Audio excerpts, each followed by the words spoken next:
Hello everyone, welcome to Farming in Africa channel. If this is your first time, we are your go-to channel for everything livestock farming. If you're already a subscriber, please, you know what to do. Hit the notification button for me so you wouldn't miss any updates we bring your way. You've known us over the years to always go to South Africa, at least very frequently, either to import exotic breeds of goats into West Africa or to seek some kind of knowledge. Well, today we have brought South Africa into Ghana. Yes, we have an expert who has over 12 years experience in animal health and nutrition, all the way from Stellenbosch in South Africa, right here in our studio, yes, at Achimota in Accra, near the Achimota DVLA, to talk about livestock nutrition. If you've been following us for a while, you know it is one of the fundamentals Fred always talks about. And this expert is here today in an interview with Fred to give us insightful information that would propel our business in livestock farming onto the next level. So please stay tuned and enjoy the interview between Fred and John from Alltech company, a global leader in animal health and nutrition, all the way from Stellenbosch in South Africa. Do enjoy, we shall be back.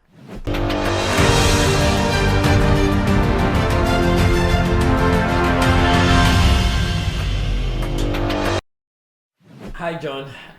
Welcome to Ghana and Farming in Africa. Thank you very much. It's a pleasure to be here. We are excited to have you here and to tap into your experience and knowledge when it comes to livestock nutrition. How has your stay been so far? So far, it's been excellent. I've had a weekend to adjust in my hotel. I've gotten to spend some time on the beach. Nice. Very friendly and very hot.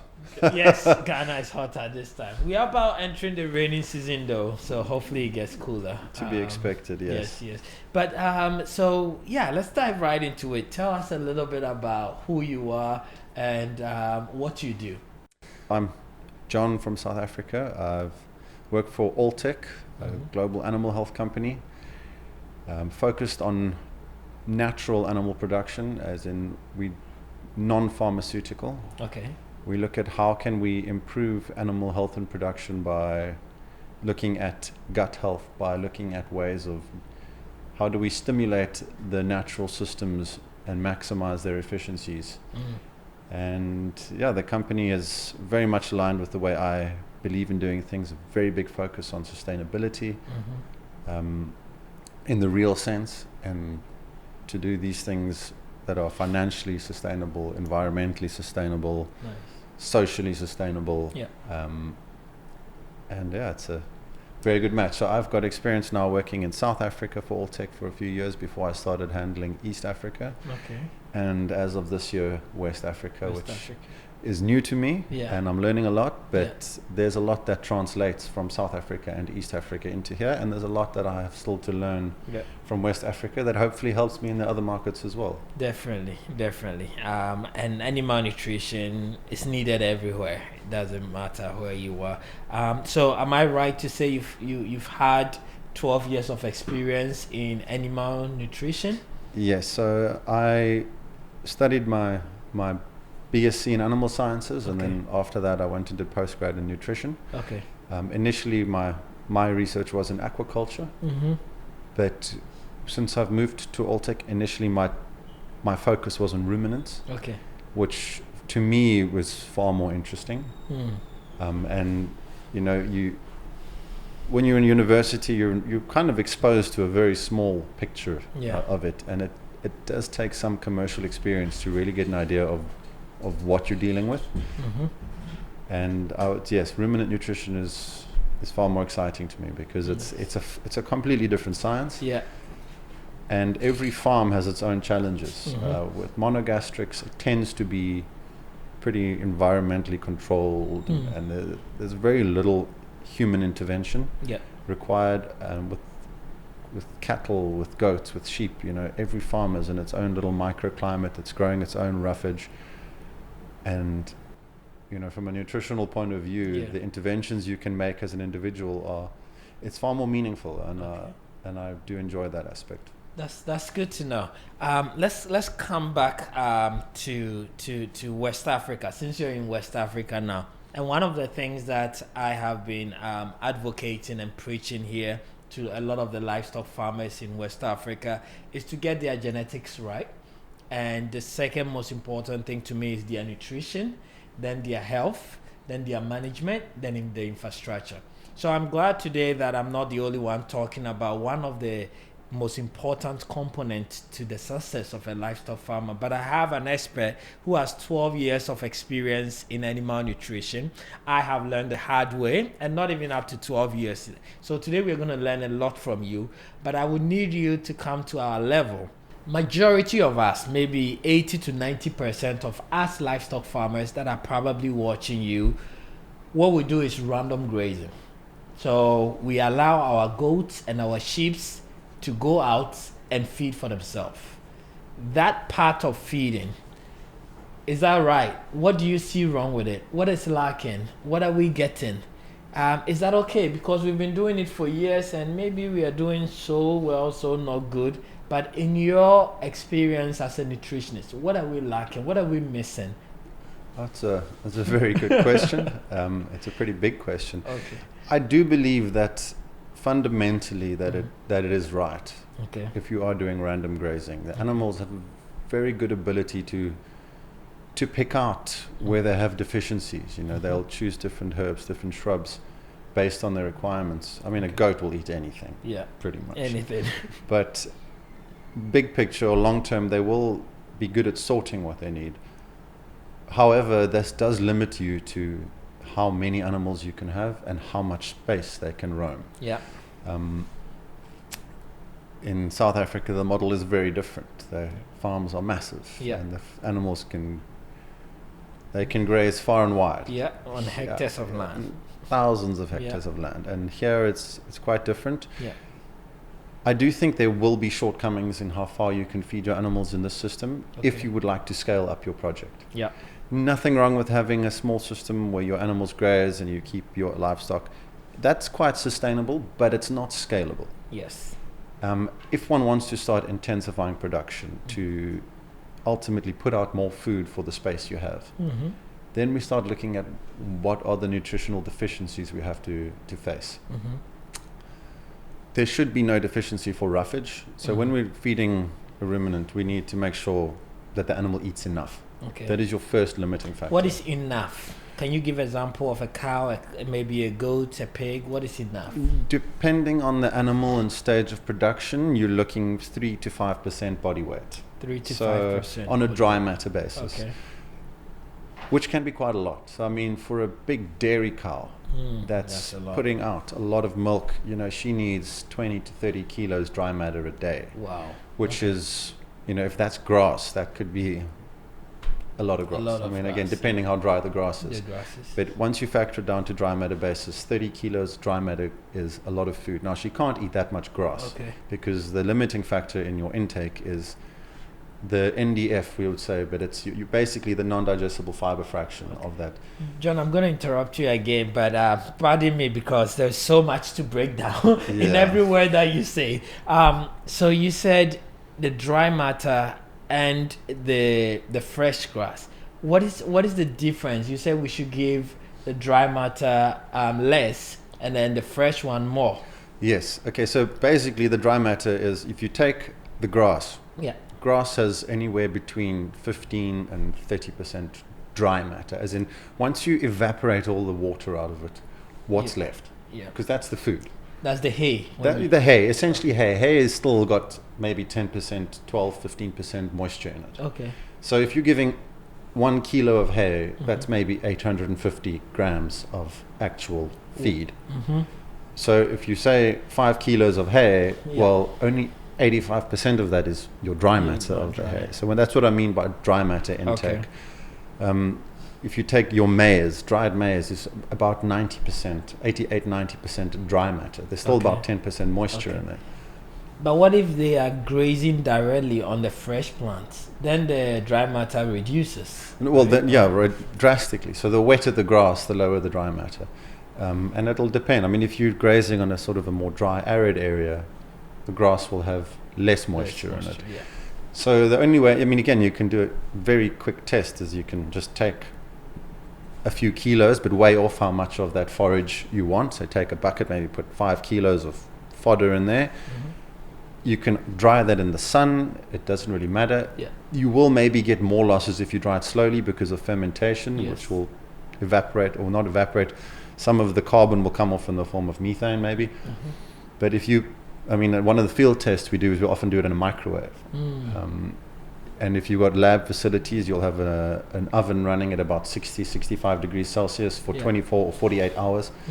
And we'll do that before we lab test it, just to get all the moisture off, and then we'll determine what the dry matter is. Okay. So at home on a microwave, you can do it. Put a small sample on a plate, maybe weigh out 100 grams, put it in the microwave, buzz it until there's no moisture left, and then weigh it.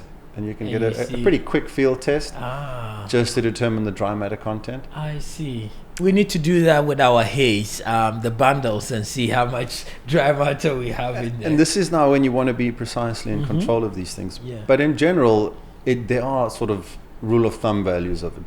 If your hay is more than 15% moisture, so if it's below 85% dry matter, you're going to start struggling with mold growth. Yeah. That starts becoming too moist, and then the quality of that drastically decreases.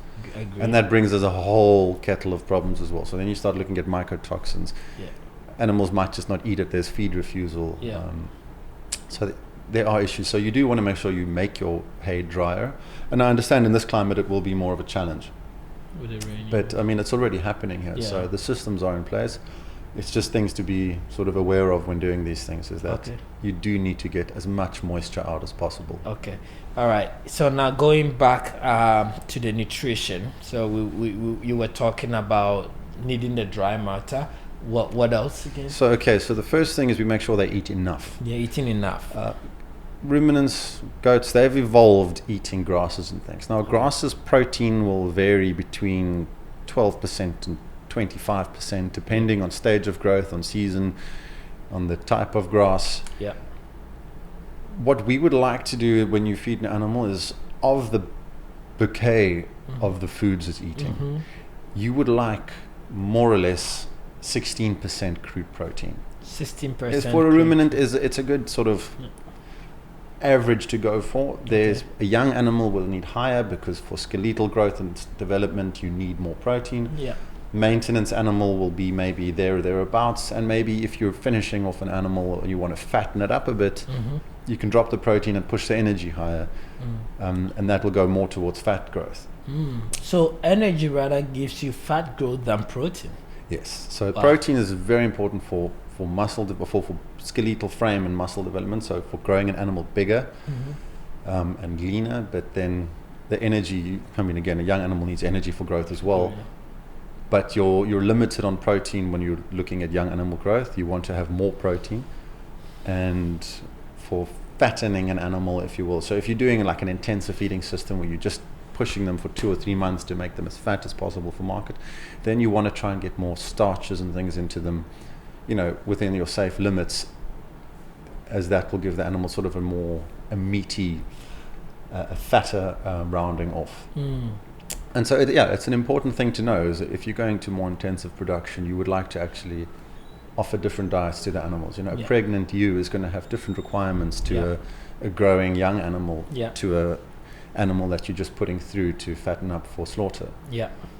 And having, just fundamental, or the base foundation ideas is if I'm feeding just grass and it's in a dry area, I'm limited on energy and protein.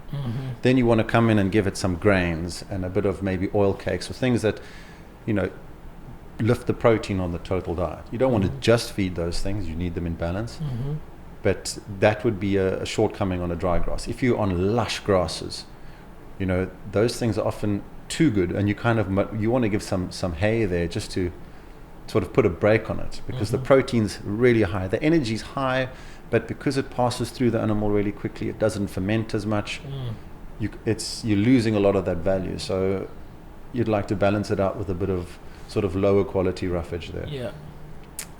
And that's why I love ruminant nutrition, is because you can't just have a blanket approach. You need to know, what do I have available?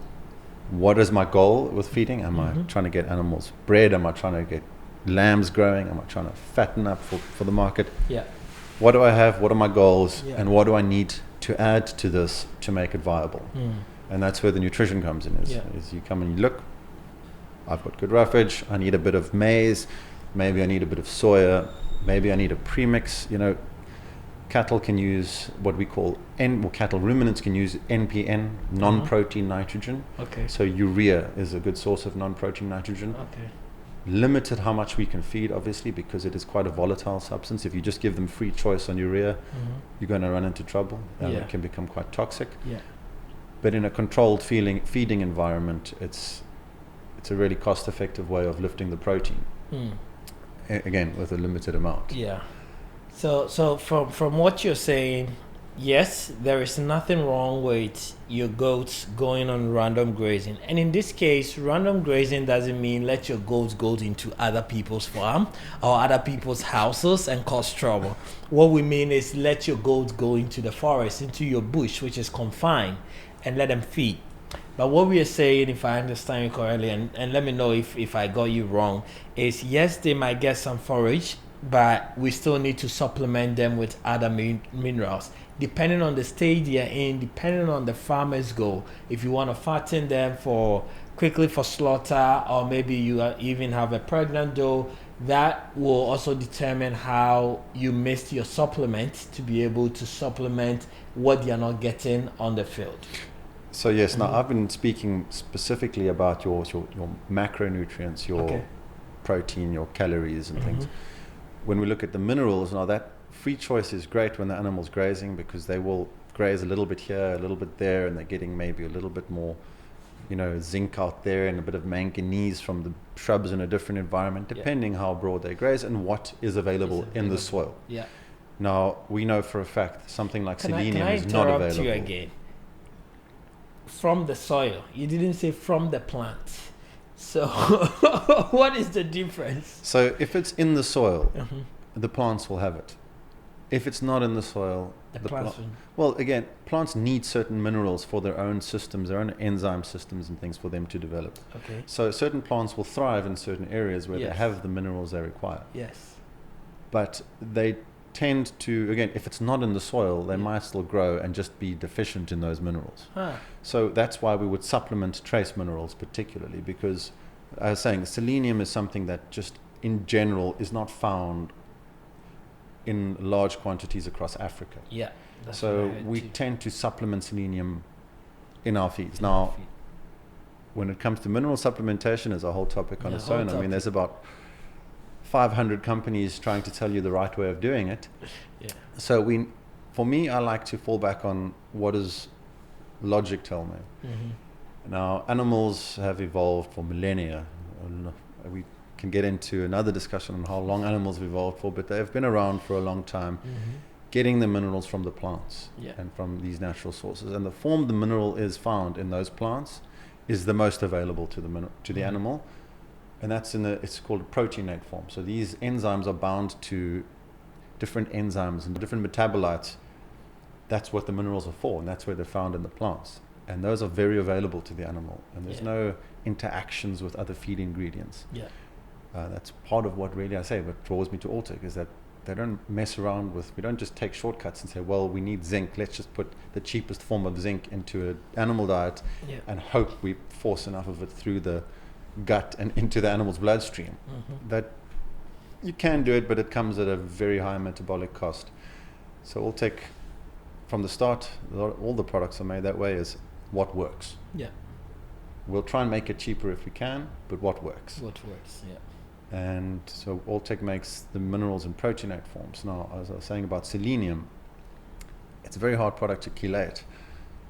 One of the clever things that Alltech developed was selenium yeast, which is the safest way to supplement selenium in a diet. So essentially you take a yeast and you trick it into taking up selenium in the place of sulfur, and it incorporates the selenium into its selenomethionine, selenocysteine, and into a few other carbohydrates and things in a natural way that our systems and animal systems know how to metabolize. And that's because on one of the foundations of Alltech's mineral supplementation is Celplex, or selenium complexed yeast. It's No, that's there's a lot. I mean, deep. I can get and talk on these things a lot, but it's something that I'm passionate about is mineral supplementation and doing it right for a specific area. Yeah. Because I don't know Ghana's soils very well, and as with anywhere, the mineral content will vary from region to region. Yeah. And it's important to supplement what they need. Yeah. So, again, I'm learning something new here, which is the minerals are in the soil and the plant absorbs it, and then you have it in the plant. So, in a way, it's actually better for us to do more soil testing to know what kind of minerals we have, because that will tell us what the plants will have as well. Is that right? That's one way, or one can test the plants directly, but knowing the soil, I mean, that is a very fundamental part of your whatever agricultural business you're doing, is you need to know what your soils have. If you're growing crops, if you're growing anything, you need to know what's in the soil. So people watching us says, Fred, we've heard you, John, we've heard you talk about all the different components of minerals that is needed, but in case my goats or cows or sheep don't have it, what is the risk? What am I fighting against? And that's a good question. I mean, again, most people are used to doing things the way they do them, and they don't see issues with it. Mm-hmm. And, in some cases, you don't need very much. Mm-hmm. But what happens when you do have deficiencies is, particularly with immunity and fertility, they are suboptimal. Mm. Those are two very sort of easily measured areas or quickly measured areas where you will notice deficiencies. And now you might be used to having a farm where, your fertility is, you don't know that it's not as good as it could be. Or you maybe have diseases that are naturally occurring diseases that won't completely go away by getting your minerals right, but you're giving the animal a fighting chance by giving it what it needs. And you're just used to things the way they are. Yeah. When you correct these things, you realize, I can improve.